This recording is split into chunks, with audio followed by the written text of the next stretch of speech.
حضرت be be Fatima رضی اللہ تعالی عنہا کا گھر مسجد نبوی کے ساتھ میں تھا۔ حضرت بی بی فاطمہ کے گھر سے ننھے حضرت حسن اور حسین کی روتی ہوئی آواز مسجد نبوی کے اندر تک آ رہی تھی۔ آپ صلی اللہ تعالی علیہ وسلم نے جیسے ہی حسن اور حسین کی رونے کی آواز سنی تو آپ صلی اللہ تعالی علیہ وسلم کی آنکھیں نم ہو گئی۔ آپ بے چین ہو گئے اور حضرت فاطمہ کے گھر کی طرف چل دیے۔ حضرت بی بی فاطمہ رضی اللہ تعالی عنہا اپنے گھر میں بیٹھی ہوئی ہے۔ آپ صلی اللہ تعالی علیہ وسلم نے دروازے پر کھڑے ہو کر فرمایا، اے بیٹی فاطمہ، میں آپ کے گھر کے اندر آنا چاہتا ہوں۔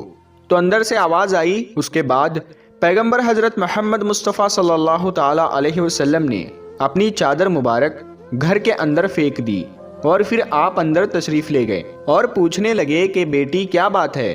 تو حضرت بی بی فاطمہ نے کہا، بابا جان، گھر میں اتنا بڑا کپڑا نہیں ہے کہ میں اپنا پورا بدن ڈھک سکوں، اسی لیے میں